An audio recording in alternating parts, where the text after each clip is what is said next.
We turn to El Salvador, where protests against water privatization early last month ended with the arrest of 14 protesters, 13 of whom were subsequently charged with committing acts of terrorism.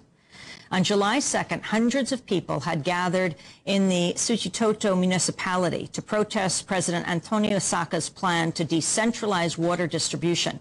They saw the plan as an attempt to privatize municipal water resources as stipulated in a 1998 World Bank loan. The protesters were met with heavily armed riot police who fired rubber bullets and tear gas on the crowd and detained 14 people. Among those arrested was a journalist covering the protest and members of CISPES, the Association of Rural Communities for the Development of El Salvador. They were on their way to attend the rally in Suchitoto.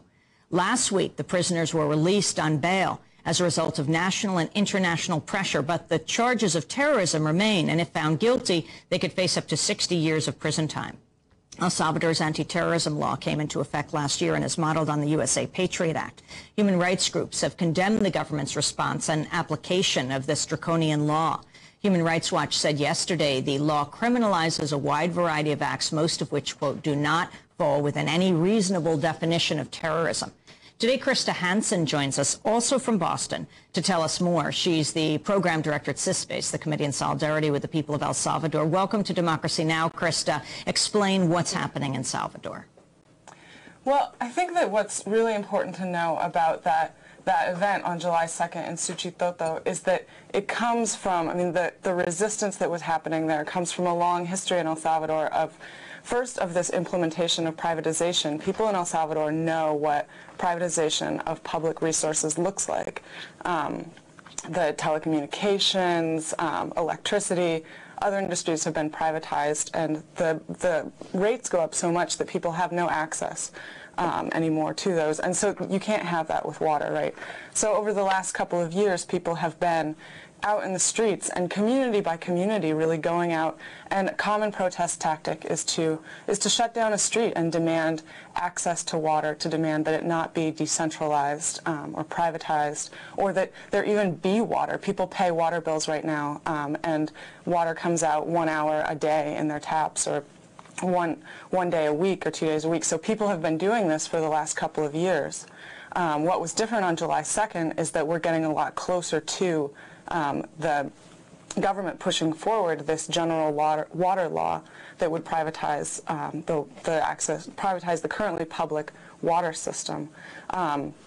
So people were out there defending their right to water, defending, trying to stop the announcement of this first step in decentralization.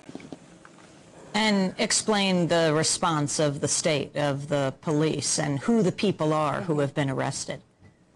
So on July 2nd, the people that went out were the community that lives there in Suchitoto, this fairly rural community, as well as people who are involved nationally in this rural development organization, CISPES, the local water union, FMLN representatives. They were all out there trying to stop the announcement of the privatization, or what the government knows they can't call it privatization. So President Saca was there to announce decentralization, which of course is the first step.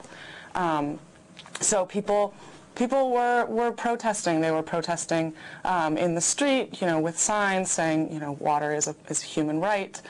And the police went in full force, as you were saying, full riot gear, shooting rubber bullets at close range, shooting tear gas at kids, at old people, and then actually 4 of the people who were arrested were actually in a car a few miles away driving to the protest. And there's video of this that was shown in court, and it's on our webpage, the CISPES webpage, if people want to see it. You can really see the police dragging people out of their car who were on their way to the protest. And those are the people that they arrested and are currently charging with terrorism. With terrorism? They're being charged with terrorism for attempting to go to a peaceful protest against the privatization of water. It's really terrifying because, as you said, it is exported from the United States. When this law was passed, it's not a coincidence, just stepping back a little bit, that CAFTA was implemented, in March of 2006. It was September of 2006, last fall, when the right-wing government passed this law called the anti-terrorism law that would broadly define things like occupying a public road as terrorism and allow people to be imprisoned for up to 60 years, which is what these people from Suchitoto are facing. Not coincidentally, the U.S. was behind the U.S. government was behind the passage of CAFTA, pushed really hard to get it implemented because even after it passed, there was resistance. And then in September, the U.S. ambassador in El Salvador congratulated the Salvadoran government for passing that law and said, this is proof that we're partners in the war on terrorism. So that's the law, and this is really one of the first times that this law is being used, and it's being used not coincidentally, not against any terrorists, but against peaceful protesters. And so people see this as really precedent-setting, this case that's going to come before the courts in September, of seeing whether or not the government really will move forward in imprisoning people, and whether or not they're declared guilty of, supposedly of terrorism. Everyone is really clear that this is about scaring people out of protesting and criminalizing protest to the extent that people are afraid to go out and defend their right to something that's so clearly a human right. CAFTA stands for Central America Free Trade Agreement. We only have 30 seconds, but Krista, what does this have to do with the World Bank? How is the World Bank identified with this so-called decentralization program? The World Bank gave the loan in 1998 that first pushed decentralization and brought in the element of private corporations having a say in this. And maybe just to conclude also, I think that because the World Bank is a part of this, because the U.S. government is pushing this, that's why as Solidarity we're so concerned about accompanying people out there. And the U.S. government is going to continue to be involved through their major elections in 2009 in El Salvador, where whether it's the Democrats or the Republicans in power here, they need to maintain their ally, this right-wing government in El Salvador that's going to push privatization, push the neoliberal model through repressive policing, through calling protest terrorism and criminal acts. We're going to have to leave it there. Krista, I want to thank you very much for being with us. Krista Hansen, Program Director of CISPES, the Committee in Solidarity with the People of El Salvador, and Gigi Kellett with the Corporate